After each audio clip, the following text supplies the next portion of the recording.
On October 23, 2023, I announced my departure from Roblox YouTube in a gut-wrenching and disheartening piece titled A Call to Action: Why I Quit Roblox and Why You Should Too. For the complete context, please watch that video in its entirety, and then return to fully watch this one as well.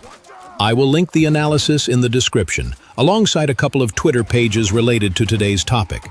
Anyways, I came back to definitively state that I was right. I've been ahead of the game years before the situation I'm going to discuss happened, and that will be the main topic of today's video. For the past couple of weeks, there has been a Roblox event titled The Hatch, essentially an egg hunt 2025 with hundreds of games involved, as opposed to the usual dozen or so. As I type out my script, one of the significant controversies has already ended, but it should not have taken this long. The official Teddy is a Roblox developer who created indecent games on the Kidsy platform, and it took a Twitter boycott and multiple weeks for his account to be terminated. Additionally, he was previously banned, but for some reason was unbanned entirely, allowing him to enter the hatch and even attain an invite to the RDC, also known as the Roblox Developers Conference. Although he's finally taken care of, I don't want anyone to get complacent, and the boycott should continue. The fact that it took such a long time for someone who clearly harms children with sexual games to get removed from a child gaming interface is lunacy.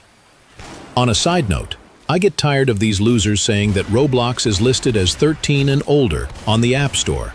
Hence, it is okay for inappropriate games and clothing to be on the platform. First of all, 13 is still underage. Secondly, this is a disingenuous argument because Roblox is marketed for all ages, even as young as 3 or 4 years old. It doesn't even have the 13+ label everywhere anyway. To get back to the main point, which is that I was right, Roblox has not only failed to improve since I made that video, but it has actually gotten increasingly worse. With Teddy banned, the hatch remains compromised because games such as Meep City and Mic Up could also be included, which are arguably worse than what Teddy created. Teddy himself might get unbanned the second this drama dies down, high-fiving his co-owner, who is 25 and dating a 16-year-old. This is more than just terrible AI moderation. There have to be pedophiles within the admin team and higher-ups at Roblox. With all that is going on with predator catches and various bad actors staying on the platform, to me it is no longer a theory. It is a fact.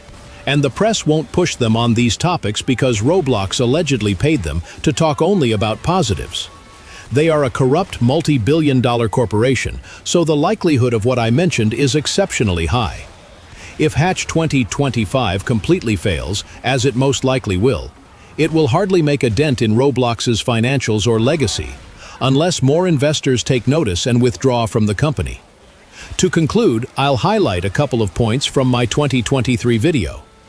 Children are very impressionable, and so getting caught up in inappropriate content can easily damage their psyche, even to a lifelong stage if overexposed. And explicit, raunchy content isn't the only kind of problematic content on Roblox. A few of its games were banned in some countries due to their loot boxes, which are essentially gambling for children. In short, this platform is not at all safe for minors. I can understand the friendship aspect and the fact that some of the games are fun. Many people I know today, as well as a noteworthy portion of my removed content, were from Roblox. It is fucking egregious for me to have to sit down and watch what is virtually an infinite firestorm on what used to be my favorite platform. Parenting can be difficult, I know, but for any potential parent watching this, Roblox is one of the worst apps your child can use. Uninstall it immediately, or at least keep a very close eye on it as they play. I do not want to assume that each and every little Timmy or Isabella sits down unsupervised on YouTube Kids and Roblox. Yet, if parental supervision were more commonplace, many of these problems wouldn't be present within the community. Dare I say there would be no Roblox if that were the case. Of course, blame also goes on predatory idiots who eroticize children in the first place. Hence how scumbags like Teddy manage to have an audience of undoubtedly lame dorks who partake in blocky lovemaking. Typically, I avoid making videos about Roblox at all costs, but I felt this needed to be discussed.